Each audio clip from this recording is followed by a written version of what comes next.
Bienvenue sur TV Entre-deux-Mers et son journal. Cette semaine, mon coup de cœur vous entraîne à Blezignac et à sa célèbre exposition vente de plantes. Plus de choix, de sorties, ça se voit que le printemps arrive et les beaux jours sont là. Et puis, vous en avez pris l'habitude maintenant, mon humeur de la semaine. À ce sujet, d'ailleurs, il se peut que bientôt, cette rubrique soit ouverte aux personnes qui voudront bien s'exprimer. N'hésitez pas, contactez-moi à l'adresse mail qui est affichée en fin de ce journal.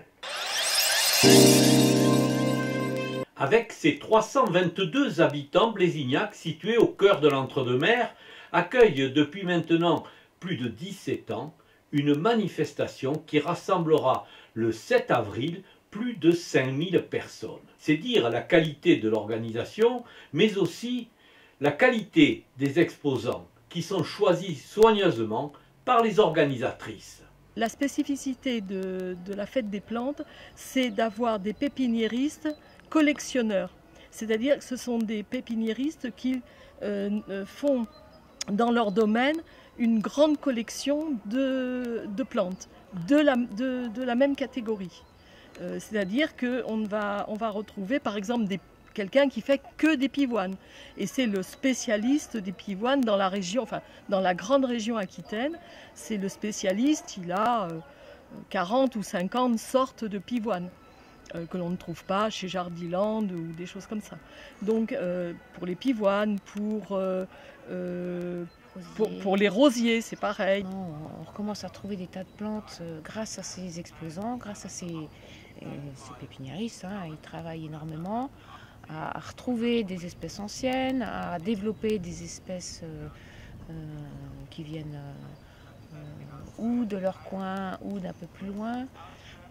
Ils font un travail quasiment de chercheurs pour retrouver, pour développer leurs plantes et les proposer à tout un tas de personnes qui aiment ça, qui découvrent ça, ou alors qui recherchent ça depuis des années. Et les gens souvent téléphonent à nos pépiniéristes en disant voilà, il me faut ça, il me faut telle et telle chose, et ils savent qu'ils arriveront à trouver ce qui leur manque en plantes. Le matin, on voit vraiment des gens qui sont mordus de ce type de manifestation. De 9h à 18h. Il y a de quoi se restaurer peut-être? Oui, une petite restauration. Et ce qui est appréciable, ce qu'on a réussi à faire, c'est qu'on a créé une ambiance. Les pépiniéristes sont très contents de venir parce qu'il y a une ambiance à Blezignac qui disent qu'on ne retrouve pas toujours.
faire de la politique autrement, qu'ils disaient.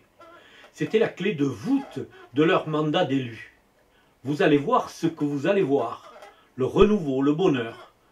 Et enfin, effectivement, on est en train de regarder. Les épisodes baroques se succèdent, mensonges, diffusion de fausses informations, ministres démissionnaires, il y en a 10 quand même, abandon des valeurs collectives pour une course individuelle au poste. La dernière facétie de Darmanin s'apercevoir, 3 ans après, que supprimer la taxe d'habitation conduisait également à effacer la redevance de télé. Résultat, 3 milliards d'euros de moins dans les caisses de l'audiovisuel public. Comme les aéroports, les autoroutes, les barrages électriques et bientôt les routes nationales, nos grands politiciens innovateurs privatiseront certainement l'information. À moins de suivre. Castaner, il propose d'élargir le nombre de contribuables à tous les propriétaires d'écrans, de tablettes et d'ordinateurs. Bientôt donc, pour regarder le journal de l'Entre-deux-Mers, vous devrez payer. Pas à moi, ça c'est pas ma faute. Je vous souhaite une excellente semaine en Entre-deux-Mers.